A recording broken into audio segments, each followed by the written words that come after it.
Cette vidéo, c'est la seule analyse que vous avez besoin pour savoir si vaut la peine d'investir sur Nexity ou pas. Je vais vous montrer de manière pédagogique si les dividendes de Nexity seront coupés et quelles seront les conséquences pour les investisseurs de long terme. Et si vous n'avez pas encore cette action, jusqu'à la fin de cette vidéo, vous allez découvrir si ça sera une opportunité unique dans la bourse ou si ça vaut pas la peine dans votre stratégie. Je m'appelle Michael Ravaneda, je suis analyste financier diplômé par la Société française des analystes financiers et dans cette chaîne Club de valeurs, je partage des analyses de long terme. Si vous voulez investir avec un biais des partenaires de long terme, ça c'est la chaîne faite pour vous. Si jusqu'à la fin de cette vidéo vous avez appris quelque chose, n'oubliez pas de laisser les likes et partager ces liens avec vos amis. Et si vous êtes déjà abonné à la chaîne, n'oubliez pas de laisser les likes parce que vous savez qu'un contenu de qualité va arriver. On va commencer avec les graphiques historiques de Nexity. Vous avez ici les graphiques qui datent de 2005 jusqu'à 2023 et vous avez une baisse importante en 2008 à cause de la baisse du subprime. En fait, c'était une baisse mondiale. Donc la société est tombée de presque 70 € vers 10 €. Après, la société s'est récupérée jusqu'à arriver de la baisse qui était généralisée en Europe entre 2011 et 2013. Mais aujourd'hui, on va se concentrer sur la dernière baisse de la société. Dans ces carrés bleus, c'est concentrer les derniers résultats de Nexity. Et on va avoir un focus sur ces derniers résultats maintenant. À part la baisse que les marchés a eu en 2019-2020, tout le monde connaît très bien la raison, Nexity a commencé à baisser aussi depuis 2021. Et pourquoi? La raison, elle est simple. Des mauvais résultats. Vous pouvez remarquer dans les tableurs sur l'image qu'en décembre 2020, la société a présenté presque 3 milliards de chiffres d'affaires. Mais ça a tombé à 2 milliards en 2021, en juin. Elle n'a pas réussi à récupérer les niveaux en décembre. Et en 2022, ça a descendu à une valeur plus petite que 2 milliards. Donc 1 milliard et 800 millions. Donc, comme la société a commencé à diminuer les résultats financiers, surtout les diminutions de chiffres d'affaires, les marchés ont jugé que la société n'était pas une bonne société de long terme. Peut-être les dividendes pourraient être coupés, peut-être que la société n'allait pas continuer à être la leader de marché. Donc, elle était pénalisée en bourse lourdement. Bon, déjà, il faut savoir qu'est-ce que c'est Nexity. Nexity est leader de beaucoup de segments de marché. Donc, l'aménagement et promotion. L'aménagement, elle est leader française. Sur les résidentiels, pareil. Sur le tertiaire, pareil. Surtout en Île-de-France. Sur la partie des services, elle est leader des gestions des particuliers en deuxième place. Et la première place avec le travail sur les sociétés. Sur l'exploitation, elle est deuxième place avec les étudiants et les troisième place avec les coworking et la distribution est la deuxième place. Donc, c'est une des leaders de marché immobilier en France. Dans l'image suivante, vous allez remarquer que la société reste pas seulement avec la promotion et les logements, mais elle va travailler aussi avec des services, les coworking, l'aménagement du bureau, les résidences d'étudiants, les transactions, les gestions locatives. Elle va même travailler avec la rénovation énergétique, les conseils patrimoniaux, l'immobilier résidentiel géré, les services professionnels. Donc, elle reste pas seulement avec la promotion et vente des biens immobiliers, mais les services commencent à avoir un impact important sur les chiffres d'affaires.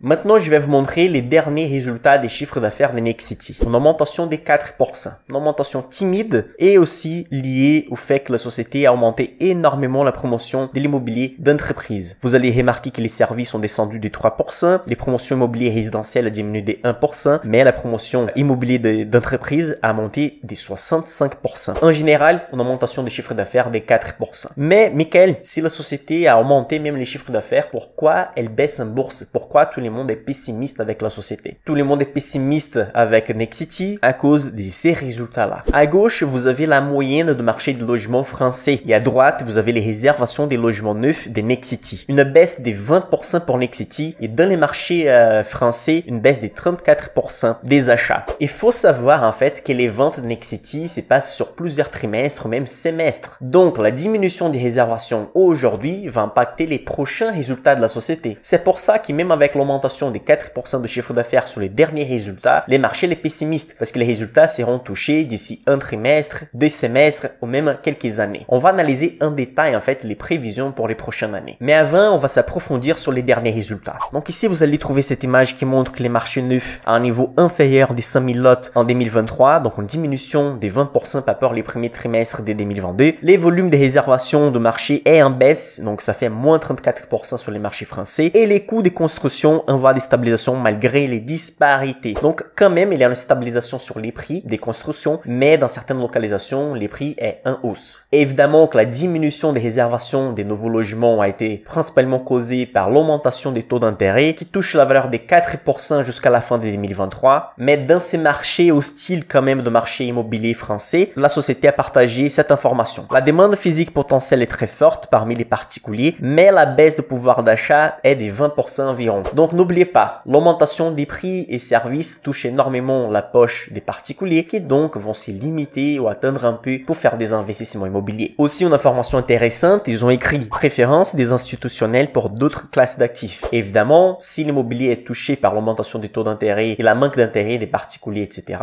les grands fonds d'investissement vont commencer à retirer l'investissement sur l'immobilier ou sur les sociétés immobilières boursières pour placer sur des autres classes d'actifs. Mais n'oubliez pas, vous êtes un particulier, vous n'avez pas besoin de faire la même chose que les institutionnels. Et ça, c'est même un avantage pour les particuliers. Mais on va continuer notre analyse. Sur les chiffres clés de la société, vous allez trouver l'information ici en bas que la société a une marge de 3,4%. C'est peu comparé à des autres secteurs, mais dans les secteurs immobiliers, ça reste acceptable avec ce type d'activité. Mais quand même, cette marge, elle a eu une baisse de 1,3%. Et pourquoi? La hausse des coûts des constructions pesant sur les budgets de certaines opérations. À nouveau, l'augmentation de la construction. L'augmentation des prix des services et produits touche aussi les matières premières, les terrains, tout ce qui concerne l'activité immobilière. Et ici, c'est écrit besoin des fonds d'enrôlement stable qui atteint plutôt 1,2 milliard. Mais Michael, qu'est-ce que c'est les besoins des fonds d'enrôlement? Ça, c'est un ratio très important une fois que vous analysez une société immobilière. Et malheureusement, la majorité d'analyses que vous allez trouver sur YouTube, sur Internet, vont pas parler de ces ratios hyper importants. Regardez cette image ici. Vous allez voir en fait les différences des délais de paiement entre les fournisseurs et les clients. Imaginez que vous allez acheter des matières premières avec les fournisseurs, vous allez payer dans une certaine date, mais les paiements des clients vont arriver sur une autre date. Donc ces délais vont vous causer un manque d'argent. C'est pour ça que vous avez un besoin des fonds d'enrôlement. Un peu d'argent justement pour combler ces délais entre les paiements des fournisseurs et des clients. J'ai essayé de résumer cette définition de la manière la plus pédagogique possible, donc je vais lire ici pour vous. Les fonds d'enrôlement représentent la somme dont dispose l'entreprise pour payer ses fournisseurs, ses employés et l'ensemble de ses charges de fonctionnement en attendant d'être rémunéré par ses clients. Donc c'est tous les montants d'argent que la société a besoin pendant la période qu'elle atteint les paiements des clients. Et donc Nexity à ces moments a plutôt besoin de 1 milliard et 200 millions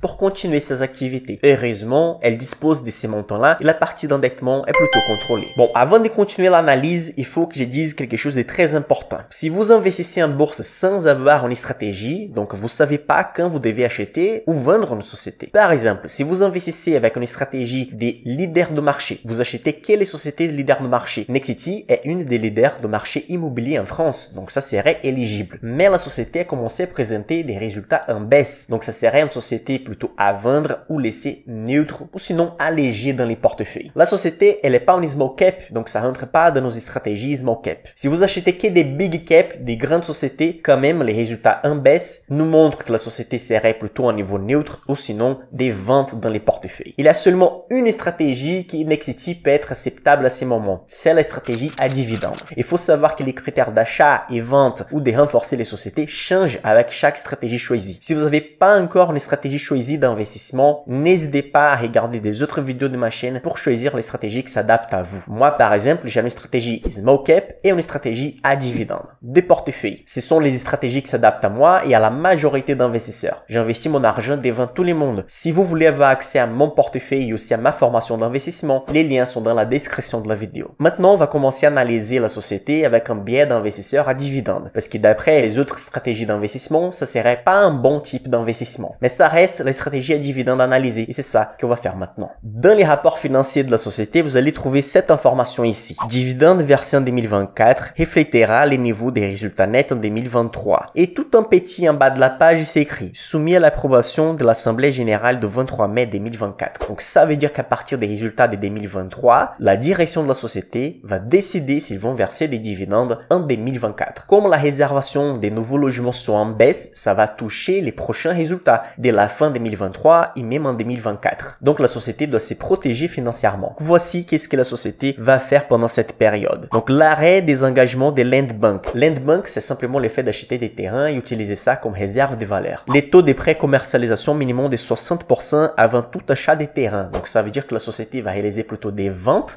avant même d'avoir acheté les terrains et commencé les constructions. C'est les pré-lancements. Aussi, la société va avoir des cessions à l'international. Par exemple, la cession de la filiale polonaise et même la cession de la filiale au Portugal. Ce sont des activités qui sont plus intéressantes pour Nexity et donc ils vont arrêter avec les activités. Ici, il y a une page partagée dans les rapports de la société et je vais vous citer une information très importante. C'est sur la dernière ligne, la partie pipeline. C'est écrit backlog 5,7 milliards, soit des ans d'activité. Qu'est-ce que c'est la pipeline? Ou ce qu'on appelle des backlogs. Ce sont les activités encore engagées de la société. C'est les montants d'argent que la société va continuer à recevoir dans les 2 prochaines années si elle continue ses activités. Dans les secteurs immobiliers, ça c'est normal. On va réaliser la vente aujourd'hui, on va commencer à faire la construction et on va recevoir ces flux d'argent au fur et à mesure qu'on termine la construction. Donc ça veut dire qu'il y a plutôt 3 milliards par an au moins assurés pour 2024 et 2025. Ça en termes des chiffres d'affaires. Aujourd'hui, actuellement, la société fait plutôt 4,3, 4,2 milliards de chiffres d'affaires par an. Donc assuré, il a déjà 3 milliards, sans compter les ventes que la société va réaliser au fur et à mesure des prochains mois. Bon, quelque chose d'important dans nos sociétés immobilières, c'est l'analyse des dettes. Ici, dans cette image, vous allez trouver que la société a un endettement financier net de 820 millions. Et dans l'image suivante aussi, vous allez voir les flux des paiements qu'elle doit réaliser. Vous allez remarquer qu'en 2023, la dette qu'elle doit payer, c'est plutôt d'une centaine de millions. En 2024, ça s'est réduit à 28 millions. Mais en 2025, ça monte à 321 millions. Tout ça parce qu'elle a emprunté 121 millions en 2017 et 200 millions en 2018 pour réaliser les paiements en 2025. La dette est plutôt contrôlée parce que l'argent qu'elle arrive à retirer de ses activités, ça suffit pour payer les dettes. Les montants d'argent que la société possède des besoins des fonds de roulement, c'est un peu plus d'1 milliard. Donc ça assure aussi la continuité des activités de la société. Mais quand même, il faut qu'on fasse attention à ces paiements de 2025 parce que les montants est beaucoup plus élevé par rapport les autres années. Et à la fin de la vidéo, quand je vais vous montrer plutôt une simulation des cas pessimistes, optimistes de la société, on va considérer cette variable. Bon, si on parle des dividendes, il faut regarder l'historique des paiements des dividendes. Il faut savoir que ce qu'on appelle des rendements, c'est combien des rentes passives on reçoit d'une société. Quelqu'un qui achète Nexity aujourd'hui avec un prix d'environ 14 € peut recevoir jusqu'à 17,8% des rentes passives par an. Pourquoi? Parce que les rendements, c'est les dividendes par action que vous allez recevoir divisé par votre prix moyen d'achat. Donc, comme Nexity a versé 2,50 € des dividendes sur les derniers versements, on suppose qu'elle va continuer à verser ces montants-là et que vous payez 14 € sur l'action, donc 2,50 € des dividendes rente passive reçues divisé par 14, ça va donner plutôt 17,8% des rentes passives. Mais il faut faire une remarque importante ici. Il faut que la société verse les dividendes l'année prochaine pour recevoir ces niveaux de rentes passives. Et la question principale ici est la suivante. Avec la baisse des ventes, est-ce que Nexity peut assurer un niveau des dividendes en 2024 dans les mêmes niveaux qu'elle avait payé dans les passés? Et c'est sur ça qu'on va faire une analyse un peu plus approfondie maintenant. Avant tout, je vais vous montrer un résumé des données financières de Nexity. La dernière colonne à droite, les TTM, c'est 12 trailing months, donc les 12 derniers mois. Et ensuite, vous avez 2022, 2021, 2020, etc. J'ai mis en orange les dividendes par action versés et j'ai mis en orange aussi les actions en circulation. Actuellement, Nexity a environ 55 millions d'actions disponibles dans les marchés. Si elle a versé 2,50 € par action, donc on va multiplier les dividendes par action versés par la totalité d'actions disponibles dans les marchés. Donc 2,50 € multiplié par 55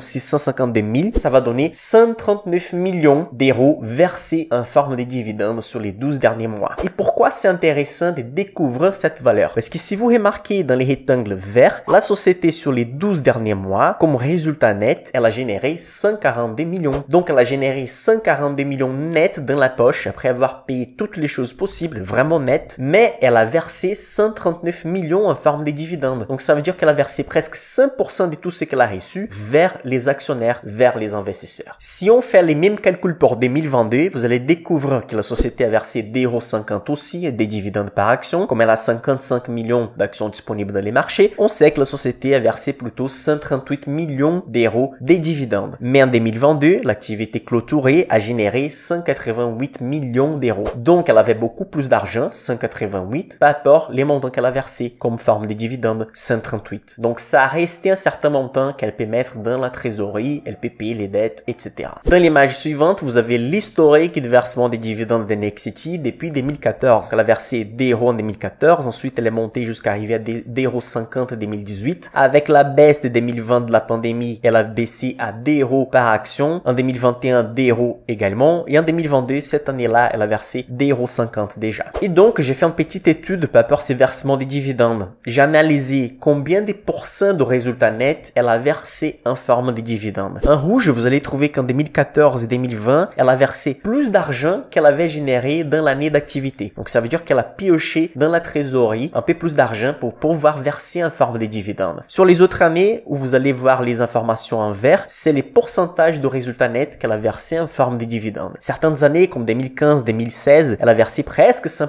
de résultats nets générés. Mais en 2018 et 2017, elle a versé 57%. Et en 2021, c'était l'année où elle a versé moins de dividendes par rapport aux résultats générés, qui étaient très élevés. Mais quand même, elle a versé des dividendes généreux, mais c'était seulement 38% de résultats nets qu'elle a fait pendant l'année. Donc, à partir des informations que j'ai calculées, vous allez découvrir que la société paye environ entre 60 et 95% des payouts. Donc, entre 60 et 95% de résultats nets, elle va verser en forme de dividendes. Ça, d'après les informations historiques. Il faut savoir que la société, elle avait un plan jusqu'à 2026. Ça commençait plutôt en 2021 et donc la société souhaitait avoir un chiffre d'affaires de plus de 6 milliards en 2026 avec un résultat opérationnel courant de plus de 500 millions en 2026, un endettement contrôlé comme c'est le cas déjà aujourd'hui et un dividende minimum de 2,50 € pour chaque année jusqu'à 2026. Mais tout ça, c'était annulé d'après la baisse de l'intérêt des réservations du secteur immobilier à partir de cette année. Ce qu'on apprend avec ça, c'est que l'intérêt de la société, c'est verser le maximum possible des dividendes. C'est ça qui va payer les gens qui sont à la tête de la société et les actionnaires. Il faut savoir que certaines sociétés, certains secteurs, ils sont faits pour payer les dividendes. Imaginez les secteurs immobiliers, c'est simple. Ils ne peuvent pas simplement acheter des terrains et beaucoup de bâtiments pour attendre un jour de vendre ces biens-là. Si l'intérêt, l'offre, la demande n'est pas équilibrée, ça va causer en fait des coûts énormes pour la société. C'est justement pour ça que pendant cette période compliquée, elle va commencer à réaliser des pré-lancements pour voir l'intérêt des acheteurs pour ensuite commencer les constructions. Les secteurs de distribution d'énergie, les secteurs de traitement d'eau et même beaucoup de sociétés financières. L'objectif principal, c'est pas de faire des réinvestissements des fous en soi-même. L'investissement doit être réalisé au fur et à mesure que le temps va passer, mais l'objectif principal, c'est de rémunérer les propriétaires de la société, à partir de petits particuliers jusqu'aux directeurs et propriétaires de la société. Dans cette image ici, vous avez les montants d'argent versés en forme de dividendes par an. Donc en 2014, vous avez 108 millions versés en forme de dividendes, jusqu'à arriver à 140 millions en 2023 versés en forme de dividendes. N'oubliez pas que chaque action que vous avez, vous recevez un dividende proportionnel. Donc quelqu'un qui a une action, il a reçu 2,50 €. Quelqu'un qui a une dizaine d'actions, il a reçu 25 €. Parce que pour chaque action que vous possédez, vous recevez un dividende proportionnel. Et quelles sont les nouvelles prévisions de 2023? La société atteint pour 2023 un chiffre d'affaires de 4,3 milliards. Donc ce qui reste dans la moyenne historique de 2019 à 2022, des 4,2, 4,4, 4,3 milliards d'euros. Donc apparemment, la société n'attend pas de recevoir une baisse sur les chiffres d'affaires encore en 2023. La baisse des réservations et d'achats vont plutôt toucher les marchés à partir de la fin de 2023 pour 2024. Et maintenant, il faut qu'on se pose quelques questions. Avec les réservations en baisse de 34% sur les marchés français, les Français ne vont plus acheter sur les secteurs immobiliers. Si les taux d'intérêt continuent à 3 à 4%, plus personne ne va s'intéresser à acheter sa maison principale ou faire des investissements sur ces secteurs. Et une chose importante aussi à savoir, c'est que vous ne devez pas non plus oublier de prendre en compte les ventes en état futur d'achèvement qui provoquent un effet décalé de plusieurs trimestres des reprises des commandes dans les comptes de la société. C'est pour ça que la société a annoncé avoir un backlog, donc ça veut dire des comptes qu'elle a à recevoir, de plutôt 5,7 milliards pour les 2 prochaines années. Comme on avait dit, sur beaucoup de stratégies, Nexity ne s'adapte pas à ces moments. Ça reste quelle est la stratégie à dividende analysée. Et quel est l'objectif principal de la stratégie à dividende? C'est recevoir de la rente passive, le maximum possible, pas peur les montants investis. Si quelqu'un achète par exemple un appartement, il va recevoir des loyers. Donc, l'addition de chaque loyer pendant toute l'année divisé par la valeur investie sur les biens immobiliers, ça doit rentabiliser une certaine valeur, un pourcentage. Dans la bourse, c'est plutôt la même chose. Si on fait un montant d'investissement, on veut recevoir de la rente passive avec la stratégie à dividende. Avant de faire un scénario pessimiste, optimiste, plutôt réaliste, je vais partager avec vous les niveaux de valorisation de la société dans les marchés. Donc les cours sur bénéfices à ce moment c'est des 6 contre la moyenne du secteur qui c'est 11 et la moyenne de la propre société sur les 5 dernières années c'était des 13,3%. Les cours sur actifs comptables c'est des 0,4. Ça veut dire que la valeur que la société vaut en bourse maintenant c'est seulement 40% de ce qu'elle vaut dans la vie réelle. Donc vraiment la société est sous-évaluée à ce moment. Bon, on va commencer avec un cas optimiste, peut-être trop optimiste. optimiste. On suppose que la société va pas couper les dividendes en 2024. Pourquoi, Michael? Parce que la société a annoncé que les dividendes de 2024 dépendent des résultats de 2023. Et peut-être en 2023, la société ne sera pas encore touchée au niveau des chiffres d'affaires et résultats comme elle a annoncé dans les bilans financiers partagés pour ses premiers semestres de 2023. Mais quand même, ça reste trop optimiste. On va faire un cas moins optimiste, plutôt réaliste maintenant. Bon, dans les cas optimistes, il faut savoir que la société souhaite verser 2,50 € par an en forme de dividendes. Quelqu'un qui paye 14 €, que c'est les cours actuels de la société, va recevoir donc 17,8% dans les cas trop optimistes. Dans les cas réalistes, supposons que la société va couper les dividendes partiellement. Elle va verser donc entre 1 € et 2 € de dividendes. Donc, l'investisseur qui paye aujourd'hui 14 € sur l'action va recevoir entre 7 et 14% qui est des rentes passives. Mais bon, quand même, je pense que ces cas réalistes-là, il est bien réaliste, mais je préfère toujours avoir une opinion future à partir d'un cas pessimiste. Parce que si j'ai fait un calcul avec un cas pessimiste, je sais que je ne pourrais pas me tromper énormément. Donc, on va faire les calculs pessimistes. On va avoir aucun paiement de dividendes en 2024 et les paiements de 2025 sera encore diminué. Donc, on suppose qu'en 2025, la société va verser 1,50 € de dividendes, ce qui va donner en 2025 un dividende, une rente passive de 10,7%. Pourquoi? Il suffit de diviser les dividendes reçus, 1,50 € par les prix moyens que vous avez acheté. L'action, à ce moment, elle est à 14 €. Donc, ça va donner 10,7% des rentes passives en 2025. Mais, je vais ajouter une autre valeur un peu plus pessimiste encore. À partir de maintenant, je vais supposer que vous avez déjà Nexity dans les portefeuilles. Peut-être que vous avez acheté à 20 €, à 18 € et maintenant elle est à 14. Donc, je vais commencer à faire un calcul à partir des 16 € des prix moyens. Dans ce cas, c'est comme si vous avez acheté une centaine d'actions à 18 € et maintenant, vous allez renforcer avec une centaine d'actions à 14 €. Votre prix moyen va rester à 16 et on va refaire ces calculs-là. Donc, on va tomber que dans les cas trop optimistes qu'on doit négliger d'après mon point de vue, vous allez recevoir 13,8% des rentes passives. Dans les cas réalistes, vous allez recevoir entre 5 et 11% des rentes passives avec un prix moyen de 16. Et dans les cas pessimistes, vous allez recevoir 9,3% des rentes passives en 2025 parce que dans les cas pessimistes, on part du principe qu'en 2024, les dividendes seront coupés. Le plus important maintenant, c'est de faire une analyse que personne n'a fait. C'est les flux de paiement des dividendes. Donc ici, on va tomber sur ces flux de paiement. J'ai comptabilisé ici de 2024 et 2029. Donc on va partir du principe que 2024, il n'y a pas de dividendes. 2025, les dividendes sont coupés de 40%. Donc on va avoir 1,50 €. En 2026, quand même, les dividendes ne reviennent pas à 2,50 €. Il va rester à 2 €, toujours avec les prix moyens de 16 €. Les rendements, donc, pour chaque année, c'est affiché dans l'image. 0%, 9,3%, 12,5%. Pour calculer ces rendements, il suffit de diviser la valeur des dividendes reçus par les prix moyens. Donc pour 2025, c'est 1,50 € divisé par 16. Ça va donner les rendements de chaque année. Combien vous allez recevoir que des rentes passives, sans considérer les prix de l'action, si va se valoriser ou pas. Donc on arrive que les rendements cumulés jusqu'à 2029 sera de 59,3%. Pour la plus-value, on n'a pas de prévision. On ne peut pas dire qu'elle va monter, ça va diminuer, mais on va faire des estimations ici. Donc, dans ces flux pessimistes, avec un prix d'achat moyen de 16 €, les rendements cumulés jusqu'à 2029, c'est de 59,3%. Quand même, ici, je vais considérer l'inflation. Je vais considérer l'inflation de 3,5% jusqu'à 2029. Avec des intérêts composés, ça donne une inflation cumulée de 23%. Ça veut dire que les rendements réels que vous allez recevoir, des rentes passives réelles avec les cas pessimistes, c'est de 36,3%. Ça, évidemment, cumulé de 2024 à 2029.